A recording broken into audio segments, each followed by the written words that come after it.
در پایتخت بوسنیا شهر سرایوو عزاداران به یک کاروانی که در آن باقی مانده های 175 قربانی قتل عامی مسلمانان بوسنیایی در سربرینیتسا انتقال می‌یافتند گل آوردند. قربانیانی که نو آشکار شده‌اند باید 11 ایول در 19مین سالگرد قتل عام از سوی نیروهای سربی بوسنیایی در یک قبر دست جمعی کنار سربرینیتسا دوباره به خاک سپرده می‌شوند. از 8000 نفر قربانی کشتار سربرینیتسا قریب 3/1 آنها شناسایی شده دوباره در این قبرستان دفن شدند. در مسکو طرفداران حزب یابلوکا در پهلوی بینای پلات بالایی پارلمان شورای فدراسیا با نوبت تظاهرات انفرادی اعتراضی برپا کرده فعالیت آن را بی‌معنا خواندند. در جلسه نوبتی شورای فدرالی تخمیناً 40 پیشنویس قانون به تصویب خواهد رسید که الکی از سوی دومای دولتی مجلس پایانی پارلمان روسیه قبول شده است. اعتراضگران میگویند شورای فدرالی اکثرا قانونها را بدون کدام بررسی تصدیق میکند.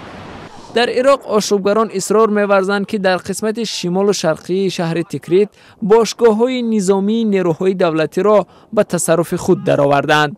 در یک پارچه ویدیو آشوبگران تصرف سلاح و وسیله‌های نقلیاتی نیروهای دولتی را که هنگام عقب نشینی ترک کردند به نوار گرفتند. سلاح به دستان گروهی معروف با نام دیش نظارت بعضی مناطق شمال و شرق عراق را به دست آوردند. در نتیجه هزارها ساکن آسایشته این مناطق مکان دائمی زیست خود را ترک کردند. در شمال و غرب پاکستان حکومت ولایت خیبر پختونخوا بعد فوت 4 نفر در 3 بیمارخانه این استان وضع فوق‌العاده جاری نمود. تخمین می شود که این افراد از انگیزه یا خود ویروس کنگو وفات کردند. یک طبیبی والا مقام پاکستانی گفت فوتیدگان شهروند افغانستان بودند و در 3 روز گذشته به شفاخانه ها انتقال یافتند.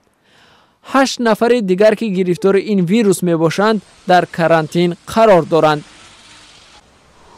در کابل اداره کمک سازمان ملل متحد به افغانستان اعلان کرد که در نیمه اول سال 2014 در مقایسه با 1 سال پیش شماره قربانی ها 24% افزایش یافته است.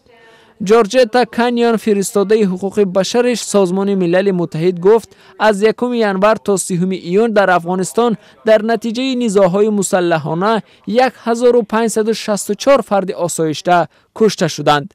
کانیان میگوید برخوردها هرچی بیشتر در جایهای جمعیتی و مکان زیستی مردم آسایشته به وقوع می‌پیوندد و حکومت برای حفظ مردم از خشونت باید بیشتر اقدام کند.